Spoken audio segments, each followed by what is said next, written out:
God has plans to prosper you, give you hope and a future too.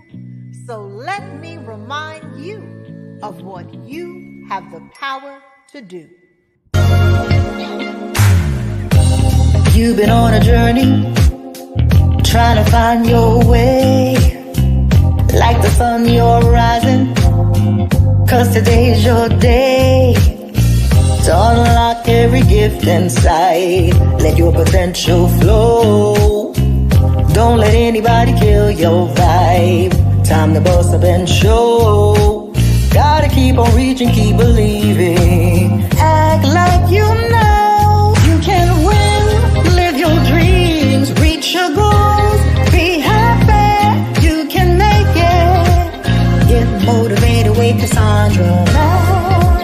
We've got wellness, church by phone. You don't even have to leave your home to be inspired. To rise a little higher with Cassandra. They said you'd never make it, but you're still here. Kept on pushing through all your doubts and fears. Never let a hater see you sweat. Remember who you are. When they go low, let them reap what they sow while you go far. Gotta keep on reaching, keep believing. Baby, shine like a star. You can win, live your dreams, reach your goals. Be happy, you can make it. Get motivated with Cassandra. If you got haters, they gon' hate. Keep your head up and just be great. It's your season, your winning season with Cassandra. Rise up, time to get on your grind. Go after your dreams, no time to fall behind. Push till the end and never give in. It's your winning season, get ready to win. Keep moving forward and never look back. It's time to get motivated with Cassandra Mack. You can win, live your dreams, reach your goals. Be happy, you can make it. Get motivated with Cassandra. We've got wellness, church by phone. You don't even have to leave your home to be inspired. To rise a little higher with Cassandra.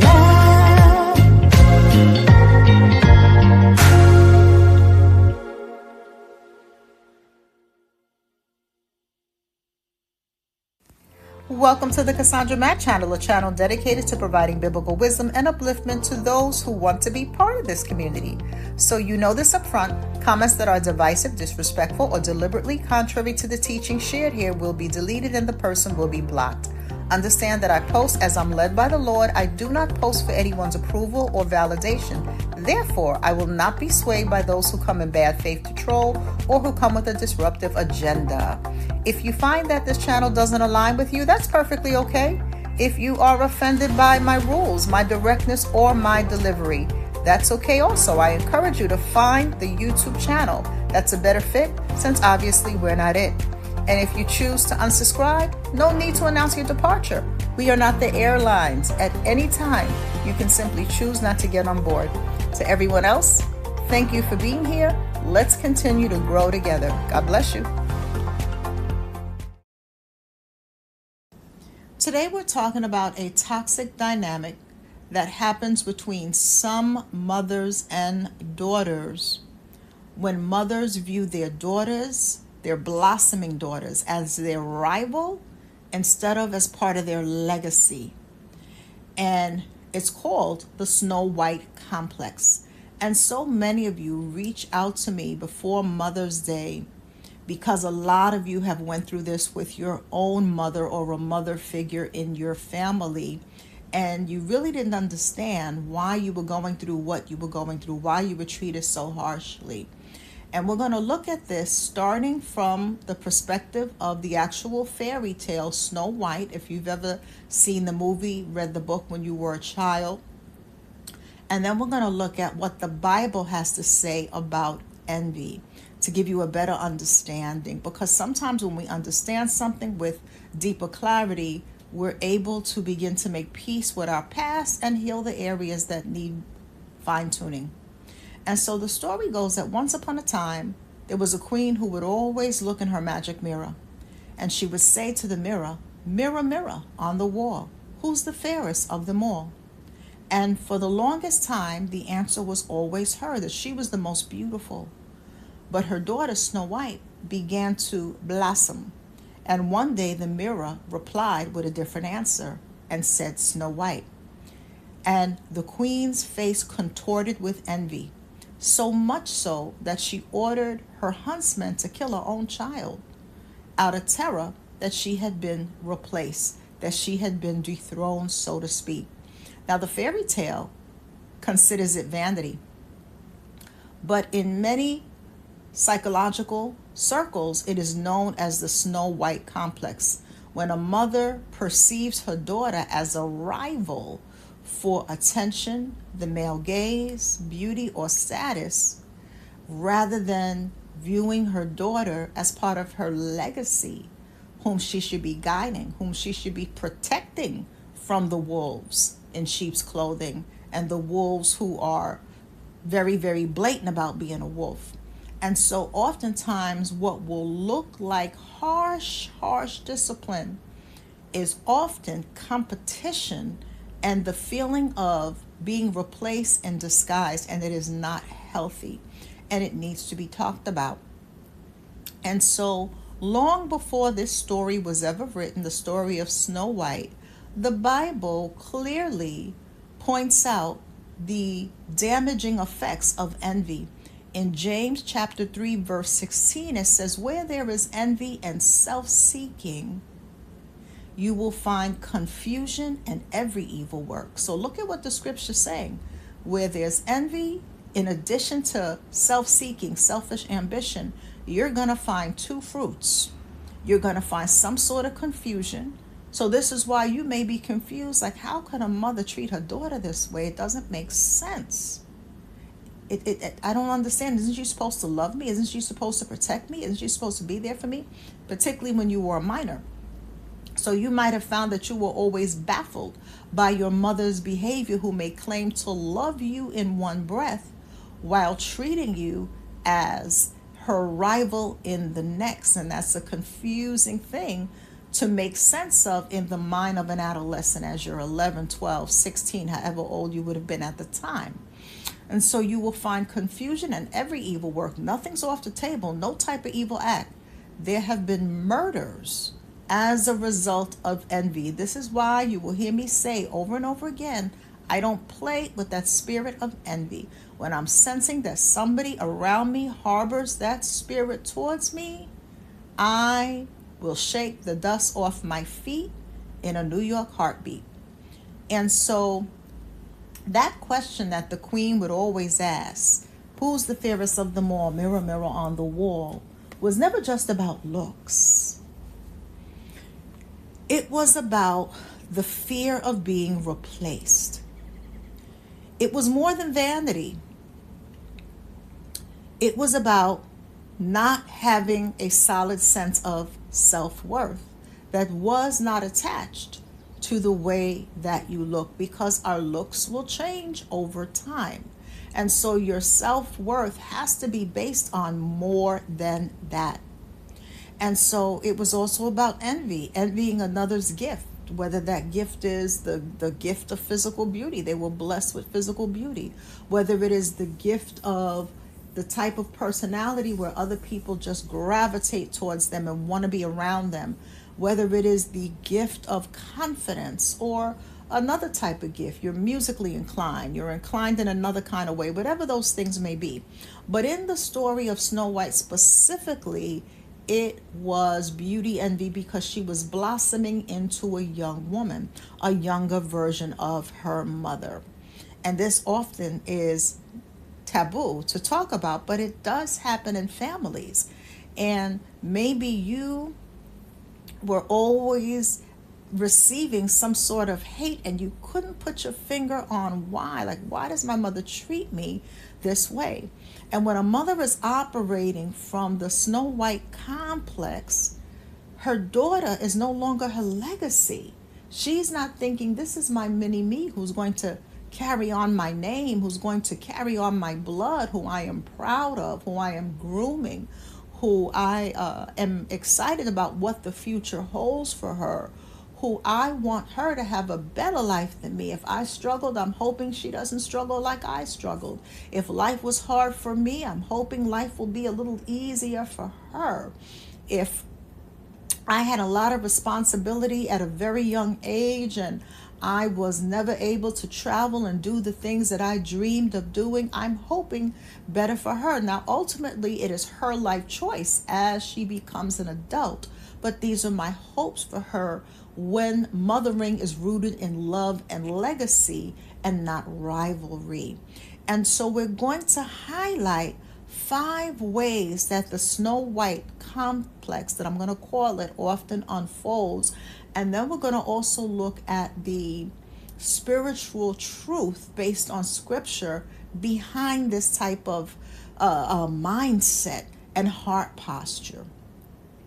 So one way that you will see this unfold is a mother who constantly criticizes her daughter's appearance, and there's never any compliments. It's constant criticism about the way you look. Oh, you gain weight and you are blossoming. You are hitting puberty. So of course you are gaining weight because you are filling out. And there is a pattern of always pointing out critical comments about you, because it is designed to make you doubt the fact that you are a blossoming young woman, so that you begin to have a complex. And so this is envy of not just beauty, but also youth. And so when your mother envies your youth because the world is your oyster, you have many years ahead of you. The world is just waiting for you, so to speak, and you can begin to do things that maybe she thinks is over for her. And here is why you know the thinking is flawed. Because the Bible is very clear. The Bible lets us know that God has a hope and a future for us, right? It doesn't say God has a hope and a future until you turn 40. God has a hope and a future in every facet of our lives. There is purpose. There is calling in every season of your life, including the golden years. But if you have a parent that doesn't understand that, right, then what begins to happen is that they will see your youth as a threat to their future. But Jeremiah 29:11 says, "For I know the plans I have for you, declares the Lord. Plans to prosper you and not harm you, plans to give you hope and a future." It doesn't say give you a hope and a future until you turn a certain age. There are people in their 80s starting YouTube channels. And so if you truly lean into Jeremiah 29:11, then you do not feel envious of someone else's youth, because you realize that in every season there is purpose, there is joy to be found. And so this really is a faulty mindset, a faulty heart posture. Now, Proverbs 14:30 says, "A tranquil heart gives life to the body, but envy makes one rotten to the bone." And so the queen couldn't tolerate Snow White's blossoming beauty. Her heart wasn't tranquil. And criticism became the weapon to try to gaslight her daughter into believing that she wasn't blossoming. Envy doesn't protect the daughter, it corrodes her sense of self. And this is not healthy, because you should be proud of your daughter's beauty. Look at my beautiful daughter. Oh, look at my blossoming daughter. You should be proud of your daughter's talents. Look at my daughter. She plays the piano so well. Look at my daughter. Oh, she sings. Look at my daughter. She's so graceful. She's been taking ballet since she was 5 years old. She's such a graceful dancer. I cannot wait to see her next performance. It should be that type of happiness and pride, because that's your blood flowing through her veins. Look at my daughter, my goodness, because you feel her success is your success.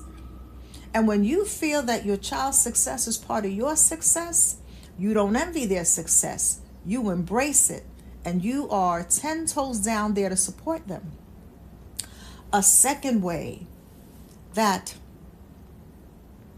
the Snow White complex begins to unfold is a mother constantly and chronically undermining her daughter's achievements. So maybe you did very well in school.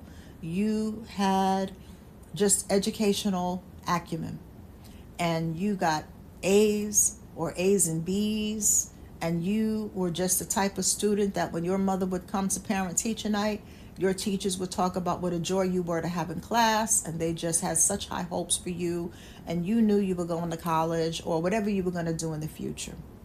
And rather than your mother being proud of your achievements, right, she's competing. Like, so what, you got an A? When I was your age, I got A's too. What does that have to do with the time it is now and the A's that you were getting?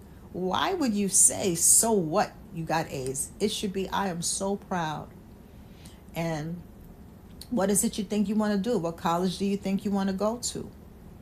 See, when the daughter succeeds, whether it's academics or maybe you were really good at sports, you were on the track team and you won medals on behalf of your school, you were really good at art, whatever the thing is, and your mother minimizes it. And anytime somebody celebrates you in front of her, she either changes the subject or she reminds everyone of her own past glory days. And now I want to be very clear.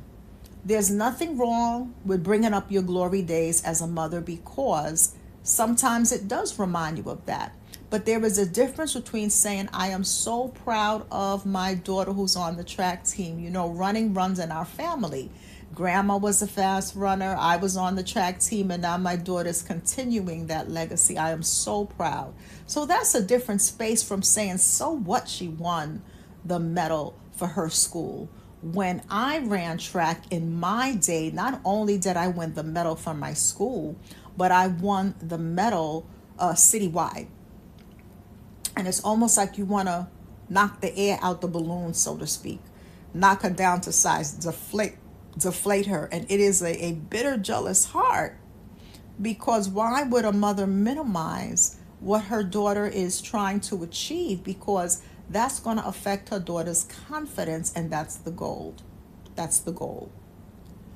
James 3:14 says, but if you harbor bitter envy and selfish ambition in your hearts, do not boast about it or deny the truth. And so this is the mother who's boasting about her glory days to overshadow what you got going on. And again, there's nothing wrong with reminiscing. I want to be very clear. There's a difference between reminiscing from a place of celebration because you are proud of your child's achievements. Absolutely.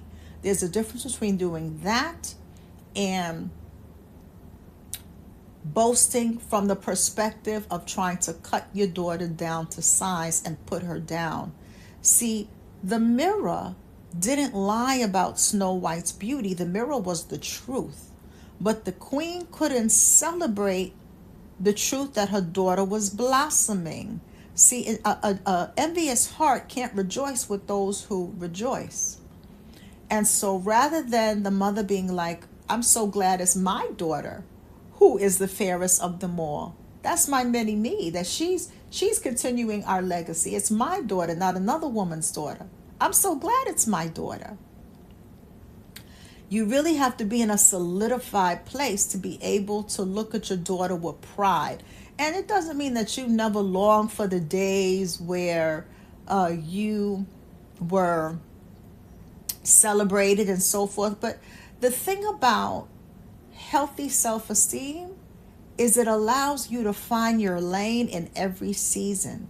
And when you find your lane in every season of life, you are so solidified in that lane that the only competition you see was the person you were yesterday. And so now you're in a different lane, but it doesn't mean you're competing with your daughter. And this is key. A third way that the Snow White complex unfolds when mothers are competing with their daughters is you will find role reversal. The daughter is parenting the mother. So the daughter becomes the little mother.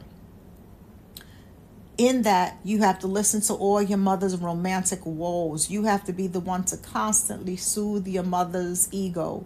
You are the one who has to manage your mother's moods, and you're always walking on eggshells, right? This is a narcissistic mom, because you never know what version of your mother you're going to get. The public-facing version that everybody loves, or the version behind closed doors where she's an absolute witch to you. And so because you are not sure, what you're really dealing with is pride masked as neediness, right? Pride masked as neediness. And so Proverbs 31:17 says, she sets about her work vigorously.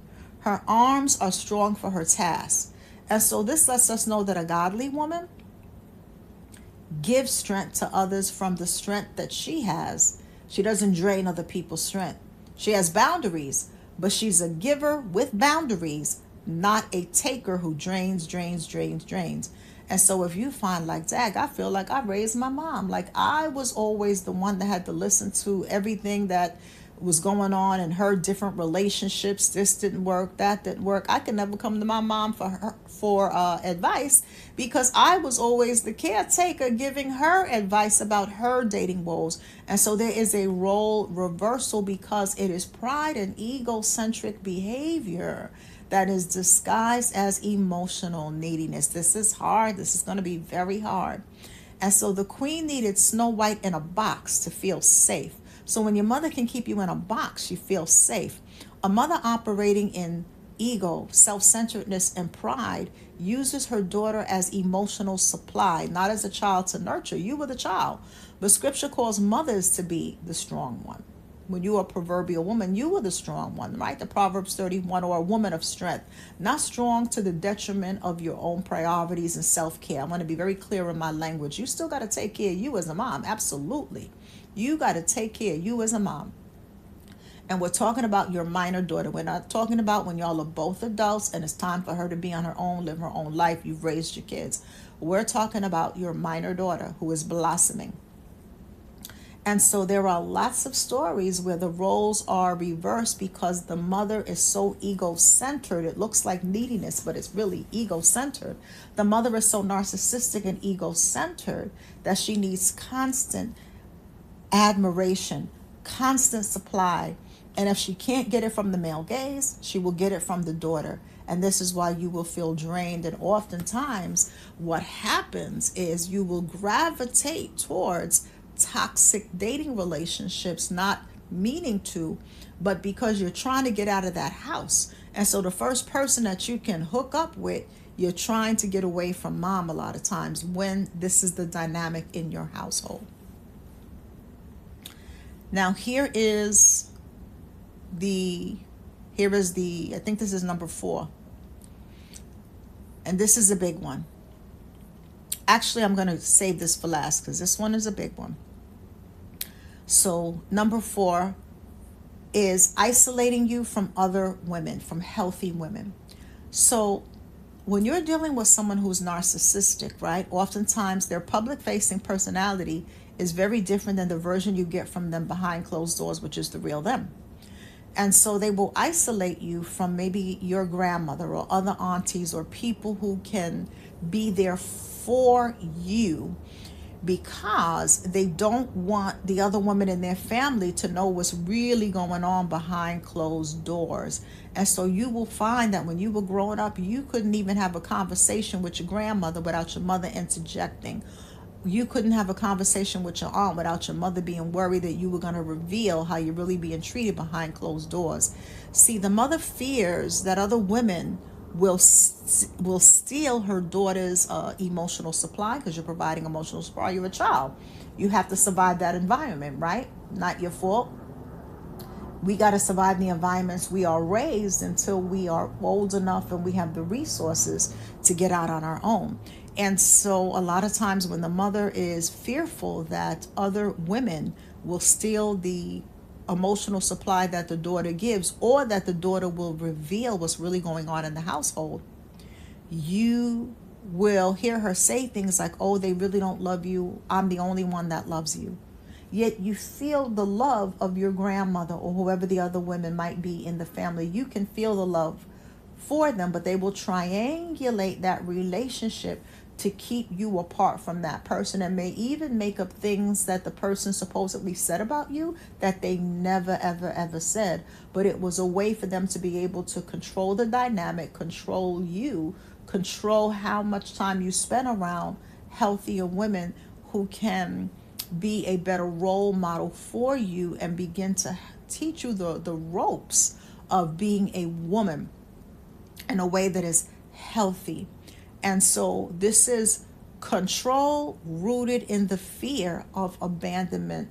And so she knows, mama knows how she's treating you. And she knows that at some point you are going to grow up to resent this and you may stop coming around. And so she tries to hold you as tight as possible and isolate you from other people so that nobody else knows what's going on. James 1:18 says, there is no fear in love, but perfect love casts out fear, because fear has to do with punishment. And so think about it. The queen sent the huntsman, right? And then eventually the poison apple. And each was an attempt to control. But godly love releases. It doesn't need to be the only face her daughter sees. And so godly love is free. It's a freeing love. You don't need to control, because it's like the bird analogy. If something really loves you, you release it, it comes back to you. So it doesn't mean you release your daughter to the wolves. I want to be very clear. What it means is that you are allowing your daughter to build healthy relationships with the other women in your family that want to be there for your daughter. You don't just isolate, especially if they treat your daughter well. And so these are some things that you want to be mindful of. Now here's number 5, and I wanted to save this for last because there's a lot of trauma around the way number 5 unfolds, even more so than the trauma around the other ways. And that's competing for male attention. Now, this is where it gets very, very, very wicked, beyond the wickedness of the other 4 that I shared. And so whether this is the husband, a boyfriend, it could even be a male teacher. The mother positions herself as the competitor. And you should not be competing with your daughter. You would want to be protecting your daughter, right? And so you got to be really mindful of this, because this is instances where you could have a situation where the mother's boyfriend was inappropriate with you. You tell your mother, and your mother chooses him over you. You tell your mother that someone came into your bedroom late at night that had no business being in your bedroom. And your mother not only tells you she doesn't believe you, but doesn't put the guy out and call the police and notify the police. There's no protection in place for you. Or she accuses you of being fast, and you were 10, you were 8. She accuses you of being fast rather than seeing the boyfriend as a predator, because she sees you as a rival, not as a legacy.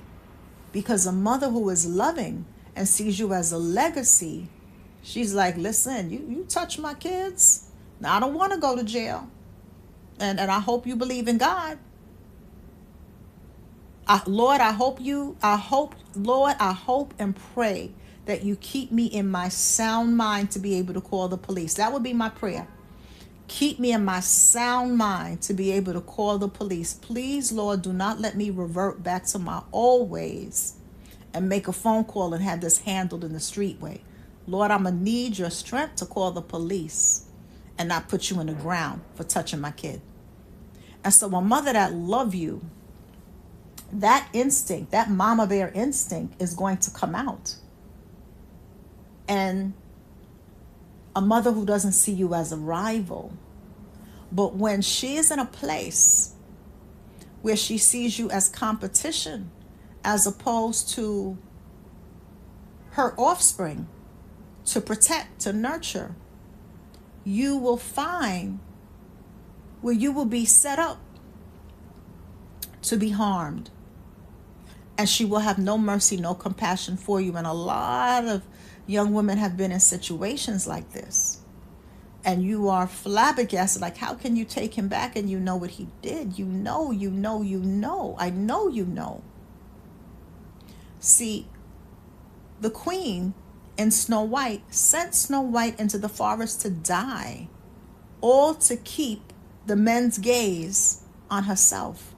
Selfish ambition fractures family loyalty, turning a home into a hell. Now, Philippians 2:3 says, do nothing out of selfish ambition or vain conceit. And so when a mother is operating in selfish ambition and vain conceit, nothing is off the table, because where there's envy and self-seeking, I just read it to you a few minutes ago, there's confusion and every evil work. Nothing's off the table, James 3:16. And people are people, meaning human nature is human nature. This is very hard for people to digest before they are the title that they wear in your family. People are human with human emotions first. And if somebody is operating from that spirit of envy, that's the version of the individual that you're getting. And this is very heartbreaking, because in a child's mind, mother's supposed to protect, father's supposed to protect. And when your mother sees you as a rival, especially for male attention, that's a very, very dangerous dynamic. And so many of you have come from that, and now you begin to have an understanding of why your mother might have been operating that way. And so what does healing look like, particularly for mom? See, the Snow White complex dies when a mother stops asking the wrong question. And so instead of asking the question, mirror, mirror on the wall, who's the fairest of them all? The question should have been, mirror, mirror in my hand, how can I help my daughter be strong and stand? That's the question. Mirror, mirror in my hand, how do I help my daughter be strong and stand? No envy, no competition. Just a mother who was able to lay down the need to be the baddest chick in the room and embrace her calling to be a steward over her offspring's life and safety. The healed mother asks, how can I help my daughter become all God made her to be? How do I build her confidence, her self-esteem? How do I nurture her? How do I put her up on game? Because the wolves will come out as she blossoms. The wolves will tell her anything to get in her pants. And so I need to prepare my daughter for that reality. And so it's about changing the question. Because when you change the question, you change your mindset and you change your heart posture. And changing that question is not a one-time decision. It is a battle against the enemy, because the enemy is the ultimate enemy is Satan. Now we know that people are not brain dead, meaning we are willing vessels. So when a person is doing evil, they are a willing vessel, because we have free will. We can choose life and death or blessings and curses. The Bible is very clear. Each day, we have the ability to choose life and blessings or death and curses. And so that individual is choosing death and curses. Deuteronomy and 30:19. I always like to give you the exact scripture. So Deuteronomy in 30 and 19, Deuteronomy chapter 30, verse 19 says, I call heaven and earth to record this day against you, that I have set before you life and death, blessing and cursing. Therefore choose life. And then it tells you why, so that you and your seed may live. So every day there are two paths. We're making decisions all day long, every day. The path of life and blessings, or the path of death and curses. And death and curses does not necessarily mean a physical death. It can be the death of your confidence, the death of your goals, the death of your integrity. There are different things that can die, right? It's a mental death, a spiritual death. There are different things that will die. So it's not necessarily the death of the physical body. And then it tells us what to do. It says choose life. And then it tells us the outcome. When you choose life, you and your seed live. You and whatever descends from you flourishes, thrives. So when a mother chooses life and blessings, she chooses to be life and blessings to her daughter. She chooses to try to put her daughter on the path of life and blessings. We can't make anyone's choices for them, but we can guide and direct. So when she chooses to do that, the outcome is that you both thrive. You thrive, your daughter thrives. And so it really is a changing of a heart posture and a mindset. And so if you are struggling with envy, you got to give that to God. And one of the things that an envious person 9 times out of 10 likes to say, I'm not envious of her. She don't have nothing I'm envious of. When that's a bold-faced lie. It would be better to just give it to God. Give it to God. Lord, I am envious, and I know that this is not your best for me. I know that you don't want me to feel this way, because your word tells me that envy will rot me to the bone. That's some real rotten stuff. And I don't want to be rotten to the bone. Lord, I want to be a light of Christ, and so help me get a handle on it. Help me to cherish and love my daughter, and help me to see the gifts you put in me at this stage of my life. That's the prayer, so that God can begin to work on that heart. And for those who were victims of a mother's envy, know that her envy was not your fault. Know that you are still God's workmanship, and her envy and the critical things that she said and the mean things she may have done or accused you of doesn't take away the fact that you are God's workmanship. It's on our website. It is the first thing that pops up on our website, the first scripture, Ephesians 2:10, because I want to remind you every time you come to our website, CassandraMacMinistries.com, of who you are. You are God's workmanship, created in Christ Jesus to do good works, which God prepared beforehand. So before you were even birthed out of your mother's womb, God had a purpose for you. And an envious mother who was rotten to you as a child doesn't dictate your destiny and doesn't get to usurp those good works. Those good works are still there that God has for you. You may have been through some heavy trauma. Bring that before the Lord. If you need outside resources and help, get yourself into therapy, so that the things that your mother said and did when you were a child, it stops with you. It stops with you, and you choose differently. And so changing that question and moving from that space, whether you were the mother who was envious or whether you were the daughter who suffered at the hands of an envious mother, it is a daily battle. And it's one of the reasons I wrote the book, Activating the Full Armor of God, because it is exhausting fighting invisible battles. It's a battle of the mind.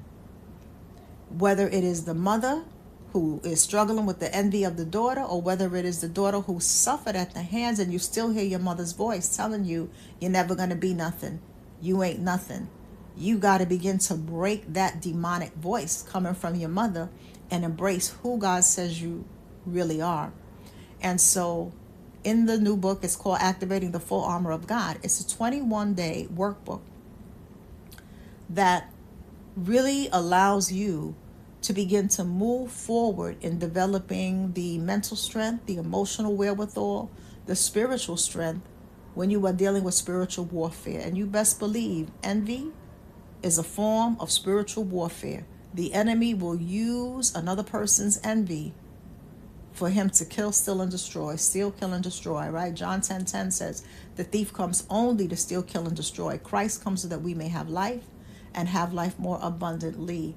And one of the ways that the enemy, the thief, steals, kills, and destroys is through using other people. Using someone's envy and making them do wicked things. Well, not making them, that's the wrong word. Using someone's envy and influencing, tempting, urging, enticing, because he can't make you do anything. You still choose at the end of the day. You yield to his will. If you choose to do that, you can choose not to do that. And so when the spiritual warfare is heavy, you need to know how to activate the armor of God. And so for those who are interested, I'm going to leave the link in the description box. And July 1st, 2026, we are starting our 21 days to activate the armor of God challenge. So we're actually going to be doing the workbook. There's two ways actually to take the challenge.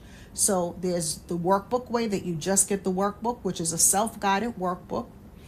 It's an 8.5 by 11 book. And it walks you through 21 days of knowing exactly how to put on each piece of the armor of God, what it does, what does it protect, how do you activate it. So the book itself is the challenge, and you can do it self-guided, meaning you're doing the book on your own. If you want deeper guidance beyond the book, the second way you can do the challenge is joining the Wellness Club. So in the Wellness Club, we're going to be doing an Armor of God boot camp starting July 1st, 2026, where in addition to the book that you get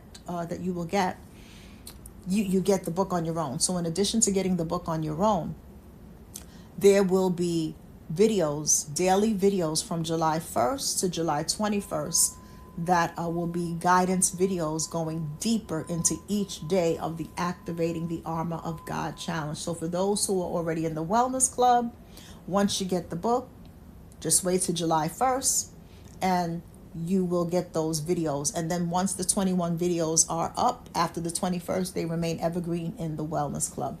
So that'll be happening effective July 1st.